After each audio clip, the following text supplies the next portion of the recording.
It's been really interesting to see how some media members have handled DJ Durkin's media availability. You are Locked On Auburn, your daily podcast on the Auburn Tigers.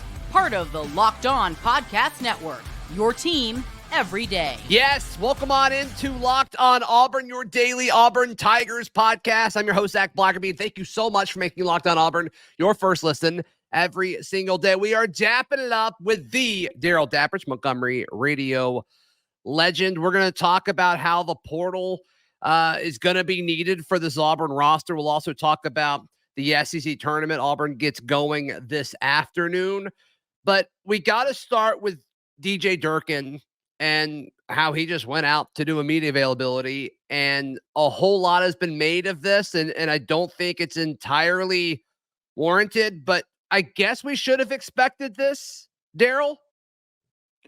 We did. We talked about it at the Senior Bowl about the pushback that could happen. I don't have a problem with articles being written, questions being asked, because your past is your past. And what happened in 2018 was going to follow DJ Durkin wherever he went.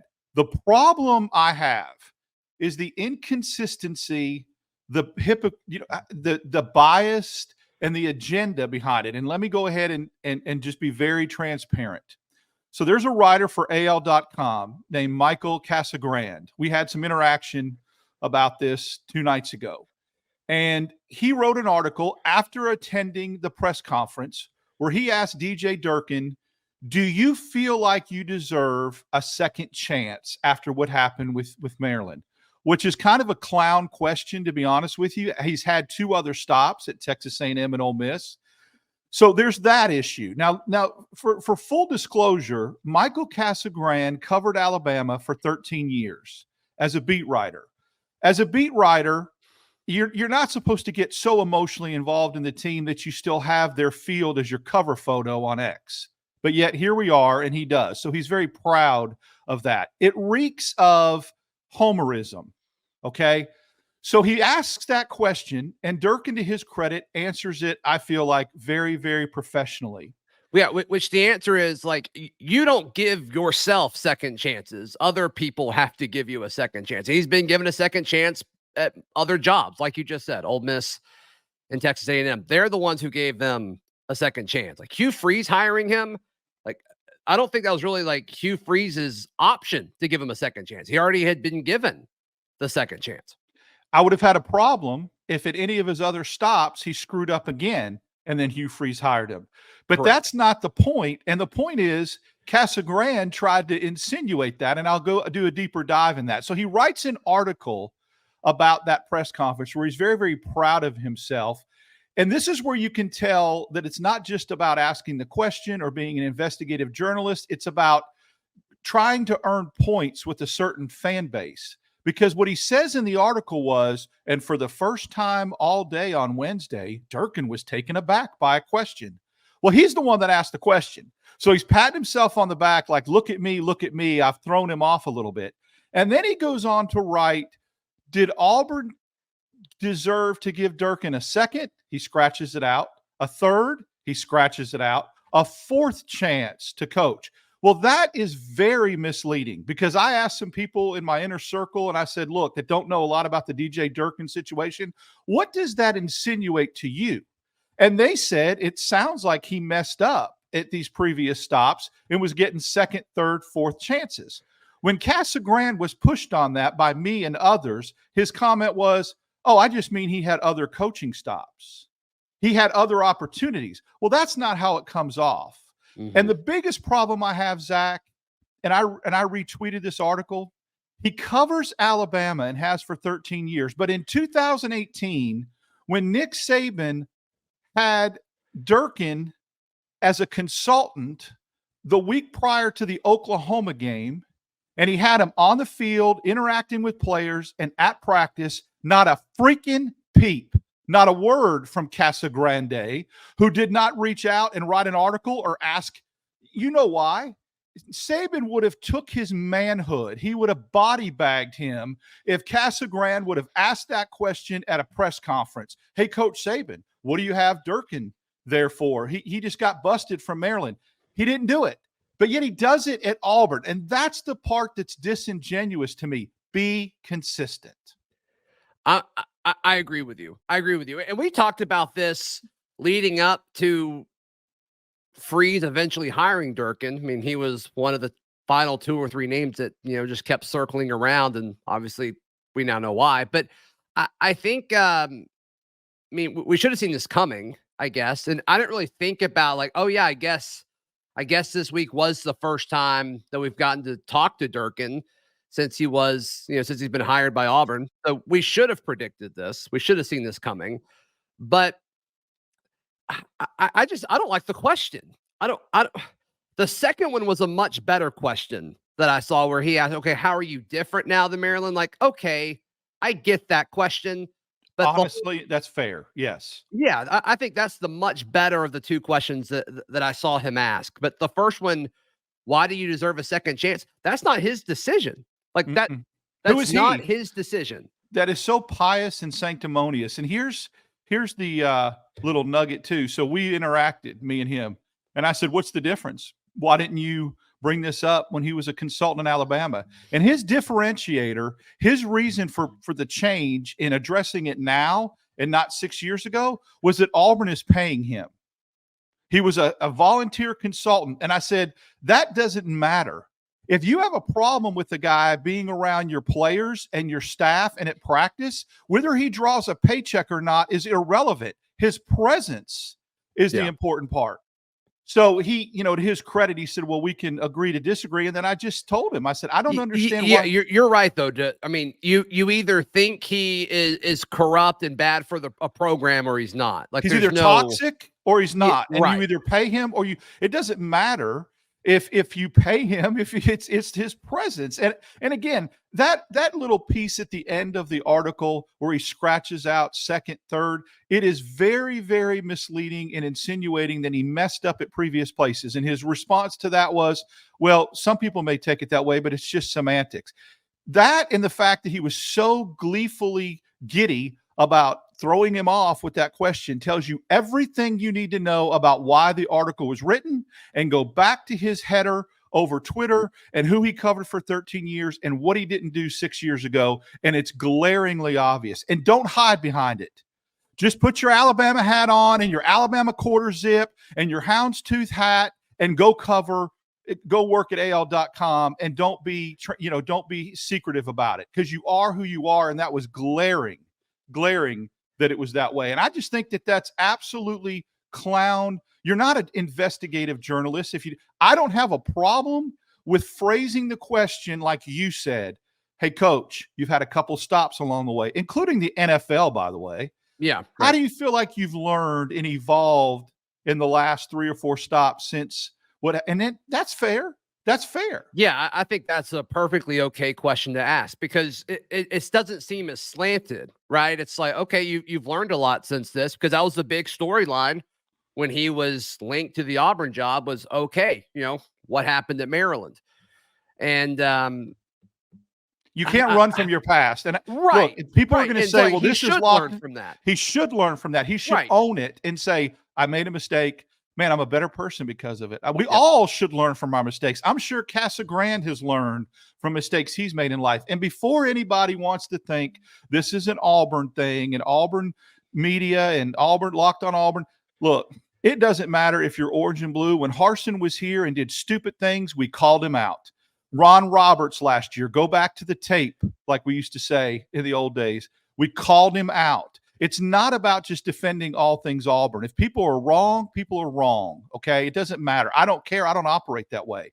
But this is a case of shining a light on one aspect of it and covering up under a bushel in the other. And that to me is agenda driven. It's very, very fraudulent, and it's amateur hour. And that's what's wrong about it. Yeah. All right, so I think Auburn is going to need to use this next portal window to fill some holes, specifically on the defensive side of the ball. We discussed that, and yes, I know it's early, but we'll jump into that next, right here on Locked On Auburn. Today's show is brought to you by our friends at Robinhood. Did you know that even if you have a 401k for retirement, you can still have an IRA? Robinhood has the only IRA that gives you a 3% boost on every dollar you contribute when you subscribe to Robinhood Gold. But get this, now through April 30th, Robinhood is even boosting every single dollar you transfer in from other retirement accounts with a 3% match. That's right, no cap on that 3% match. Robinhood Gold gets you the most for your retirement thanks to their IRA with a 3% match. This offer is good through April 30th. Get started at robinhood.com/boost. Subscription fees apply. And now for some legal info. Claim as of Q1 2024, validated by Radius Global Market Research. Investing involves risk, including loss. Limitations apply to IRAs and 401ks. 3% match requires Robinhood Gold for 1 year from the date of the first 3% match. Must keep Robinhood IRA for 5 years. The 3% matching on transfers is subject to specific terms and conditions. Robinhood Financial LLC is now a registered broker-dealer. Today's show is also brought to you by our friends at Amazon Fire TV. It's your destination for sports, from live games to highlights to in-depth analysis. Darrell, you use Fire TV. I do. I love it. You've got a Fire Stick. Yep. Plug it into the back of your TV. Makes your TV essentially a smart TV with tons of content available to you. That's the key. Is we didn't have a smart TV a couple years ago, and it made it a smart TV, and I was able to get apps and stream in multiple rooms, and I absolutely love it and swear by it. Yep. And Fire TV, they recently created Fire TV channels. In fact, you can see the 24/7 Locked On Sports Fire TV channels available 24/7 there as well. So to learn more, visit amazon.com/LockedOnFireTV. Darrell, I know it's early in spring, and this team's going to look totally different in a month than it does now. But we've got multiple viewing windows. We've talked to several folks, and we hinted at it earlier this week. Auburn has to get more defensive linemen after spring practice. They have to. They do. In fact, a couple people that were there on the sidelines with me when we watched the viewing window that have followed recruiting and have done some good things that I really trust said, that could be an issue from a depth standpoint. I have no problem with some of the bodies and the faces and the people that I saw. The issue is if anybody goes down, and you're going to need some depth. You're going to need some depth. And just like Kite and Echo Leota in the past have been brought in after sometimes during the portal. I think Auburn's going to have to go get a couple dudes on the defensive line for depth. And maybe you get that guy that could play the 3 technique too and keep, Falk outside where he belongs. There's a lot of different variables, but it's going to have to happen. And I think that it's not only for depth. You may be able to pluck one to just plug right in and play alongside Jason Jones and maybe Keys. Like I said, I liked a lot of what I saw. But I just think it's razor thin, and there needs to be some depth. There really does. Yeah, unless they just want to bite the bullet and say, we're going to go young. We're going to get these young guys reps and hope by the end of the season that they're playing like, true sophomores or true juniors. And you hope that, you strike some gold with some of these kids. And it's like physically, I really like where Malik Blockton is, and I got a feeling I'm going to like where he is even more by the time fall camp rolls around. But it's just hard, man. It's hard to play in this league in the trenches on either side of the ball as a true freshman. It's so tough. There's so much that goes into it. And I do think Malik Blockton has the upper hand both physically and mentally than a lot of the other kids that are coming in as true freshmen playing in this league. But there's still a long way to go. But if it's any of them, like he's got it. It seems like Amaris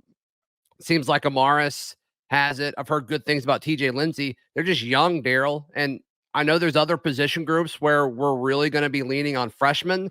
I don't know if I'm going to lean on freshmen solely on the defensive line. You don't want to do that on the offensive or defensive line, to be honest with you. And here's your point about biting the bullet. You could still end up ultimately playing the young guys if you have an insurance policy, meaning go out and get some seasoned veterans. And at the end of the day, if these young guys are that good and that impressive, and in fall camp, they end up emerging, well, then you've lost nothing, but you've got more depth. It's an insurance policy in case they're not ready. If they are and they're elite and they ascend, great. Play them in the 2 deep or the 3 deep. But the lines of scrimmage, you're absolutely right. You don't want to have to rely on playing freshmen. It's the two hardest positions I've been told by coaches to just come right in and play in the SEC from high school. You can do it at the running back position. You can do it at the receivers, but that's too tough. And so that's why I also think edge for a depth perspective as well is going to need to be addressed maybe in the portal, get one or two more guys from the edge position also. Yeah, Buck linebacker is interesting because we all feel so good about Jalen McLeod. Mm-hmm. And I don't know if you heard yesterday's show, Darrell, but if I'm almost concerned with how important Jalen McLeod is. I know. To this team. I know. That's exactly why I'm saying what I'm saying. Even if you find somebody that can back him up, you're not going to replace a Jalen McLeod. I think he came in last year a little bit injured, a little nicked up, and it took him a while to see what he could be. I think he's going to have a really monster year, and he's going to be probably the most important piece of that defense. And that's not, exaggerating. I really believe that. And with him talking about the things he wants to work on, you got to have somebody on the other side, and I think Falk can be that guy. We don't think Waller is he's ready to speed rush, but there's some physical limitations. So go get one or two. But to your point, it does scare me. He's that crucial to this defense. Yeah, I'm okay with Waller being in on 3rd and long situations. Yeah, me too. Excellent point. If McLeod, for whatever reason, can't go for a series or two, I don't really know what we do on early downs if he can't go. I mean, that's concerning. I think that's very, very concerning. So, maybe they go out and get another guy via the portal then, which is what they did last year when they went out and got McLeod after spring. Did they get the other guy? I'm blanking on his name. Those from Liberty, but he came after spring as well, didn't he? Is it Sings? Steven Sings? Yeah, Steven Sings. I think he was after spring too. Yeah, so. They got McAllister in the spring, so they knew they had one edge guy. That's right. Yep.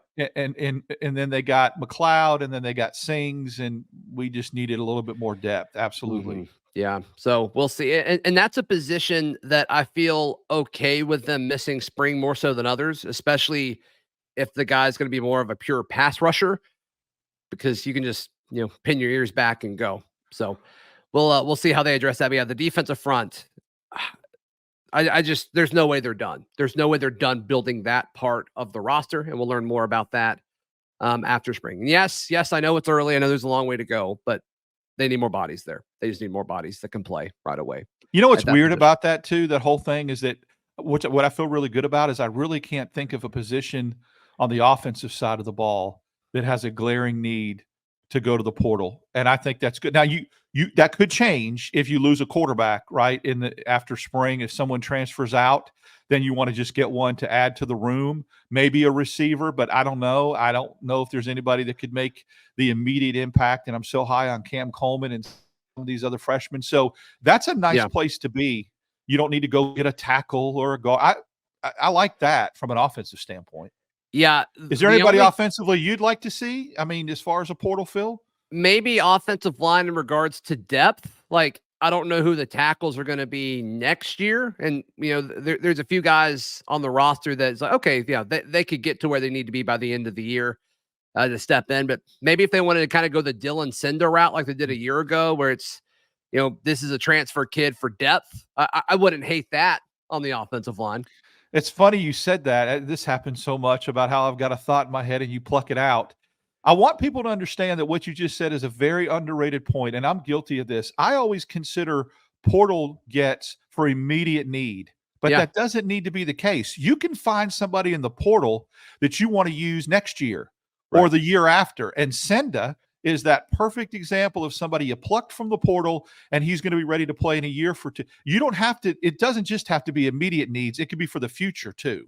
Yeah. I mean, Auburn's going to lose both guards after the 2024 season. And I think Dylan Senda will be one of the favorites to start in 2025 on this offensive line. I do too. I like him a lot. And also, don't we feel pretty good about the O-line depth this year because of a Jaden Muskrat who didn't play much, but he's a solid depth piece that Auburn picked up from Wilfred.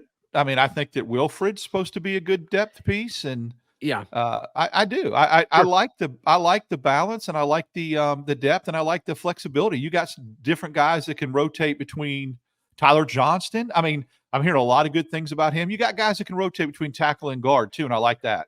Yeah, for sure. For sure. All right, Darrell, let's jump into a little basketball talk. This is March.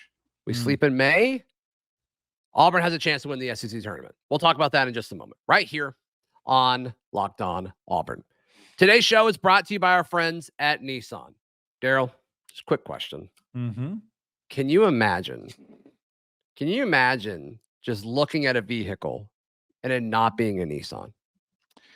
No, I can't. They make a lot of nice looking vehicles, man. A lot of different, they really do. I mean, a lot of options there. You can get your sports car type fast vehicle. You get your family vehicle. Oh, they got it all. They got it all. They got it all. So they bring us our March Madness bracket highlight each week. And each week we're picking one team that stands out, a team that has pushed it further than the rest, just like these all new 2024 Nissan SUVs. The Utah State Aggies are obviously this week's Nissan Rogue. This team absolutely surprised us all with a powerful performance against New Mexico, giving them their first outright Mountain West title in program history. They say when life go rogue, and that's exactly what the Aggies have done here. Take the Nissan Rogue, the Nissan Pathfinder, or the Nissan Armada and go find your next big adventure. Shop NissanUSA.com. Today's show also brought to you by our friends at Alumni Hall. Imagine buying Auburn gear anywhere else. I can't do it. We all love Alumni Hall here. And look, people ask all the time, hey, Locked On Auburn. Hey, Zach. Hey, Darrell. What's the name of the Auburn clothing store that sponsors your show? It's Alumni Hall. And look, we vouch for them. I don't buy Auburn stuff unless it's from there. I usually go in person. I have not ordered online, but Darrell, you have. You've gone to alumnihall.com and you say it's really changed your life in a positive way. Well, their stuff is a lot of times when you order online, Zach, you don't know the quality, of stuff that you're going to get as far as how it made, how it feels, how it fits. Man, their stuff is top notch. Alumni Hall stuff fits well. It is high quality, and that's good when you're ordering online and you can't get into the store in person. Yeah. Darrell, tell me how great my hat is right now. Well, it's an Alumni Hall great is what it is. Yeah. That's where I got it. I've seen a few comments saying, Zach, love the hat. Alumni Hall, alumnihall.com. They've got 3 great physical locations in Auburn, Opelika, and Huntsville. Also online, alumnihall.com. Final few moments here. Final few moments here on today's Locked On Auburn. We dap it up with Darrell Dapprich. So let's look at Auburn's situation in the SEC tournament. Now, as this drops Friday morning, we don't know who Auburn's playing yet because we're recording this Thursday before the games are being played. But I don't think it matters. Like this game, whether it's Auburn against South Carolina or Auburn against Arkansas, it's all about Auburn. Can Denver Jones keep shooting the way he's been shooting? Can Jani Broome be the force and the presence that we need him to be? And can Jalen Williams show up in big games like we know that he's capable of doing? And to me, if those 3 guys do what they're supposed to do what they're able to do, Auburn beats either of these teams, South Carolina or Arkansas, whoever they're playing this afternoon, handily, like they did in the regular season. That's a good place to be in your program when you're in the postseason and you can say you just worry about yourself. Yep. The opponent, until you get to like the Sweet 16 or the Elite 8 or the finals of the SEC tournament, Auburn is in a situation and in a groove right now where all they have to worry about is how they play. Doesn't matter the nameless, faceless opponent on the other end. Worry about how you play. If you play to your potential and play like you're capable of and guard and defend like you are, you'll be fine. Yep. And that's you don't have to hope and wish and say, well, Auburn, we're going to have to get hot from 3 or we're going to have to limit points in the paint. Auburn does what they're supposed to do. They advance. And that's a really good spot to be in because I have said this for the last 2 months. People want to underestimate the importance of this first round matchup, or not first round, but the quarterfinals, the first game for Auburn. Yeah. They need to win this game. I mean, I just really feel strongly that they have to come out of this with the last 2 years have left a sour taste in that team's mouth when they've gone into the postseason. Win this game, get a little momentum, get into the semis. And then I think it's important. You don't want to have a team and a program like Auburn has and not get out of the first game 3 years in a row. It's important, and I think it builds momentum. Yeah, I think so too. Now, I don't think Auburn's going to be doomed in the NCAA tournament if they do go one and done in the SEC tournament. I just think this team's built for this. Like, we've talked about the depth all year. We've talked about how, okay, they're so good around the rim. If they could just get better from the perimeter, how dangerous this team could be. And they've done that over the last month. They've been one of the better teams in all of college basketball, not just the SEC, at scoring from beyond the arc. And so they need to keep that going into tournament play. And I think they will. That is my prediction. I think they will. And I love Auburn's path. I love the fact that, Auburn's playing their matchup this afternoon. And then I love that they're most likely going to play Tennessee. I feel weirdly confident about that matchup if Auburn can get to that point, just because this team's done so well beating teams the second time they've played when they've dropped the first one throughout this season. We saw that against Alabama. We saw that against Mississippi State. So I think we could see that against Tennessee. And also, I just don't think Tennessee can do what they did against Auburn twice. I just don't think they can do it.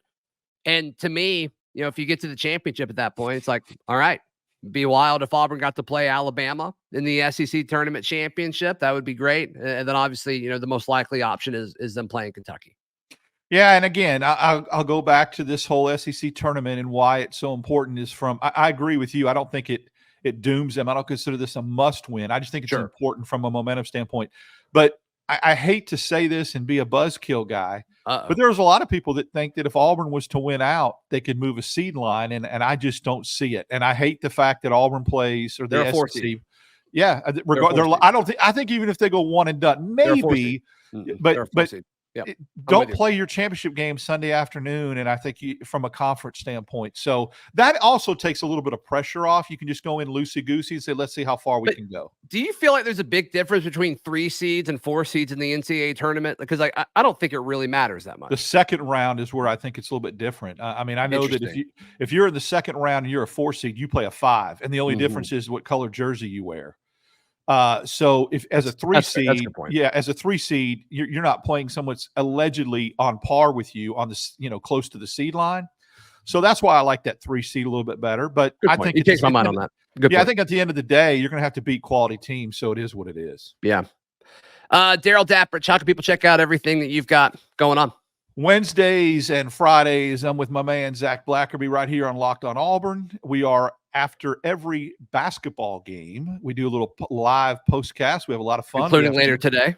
We'll have, we won't have a light show later today, but we'll have that, and that's it. Just enjoy being with you and talking Auburn sports. Yep. Please like the video. Please subscribe, and tune in after Auburn's game later today. We will be live then. Until then, this has been Locked On Auburn.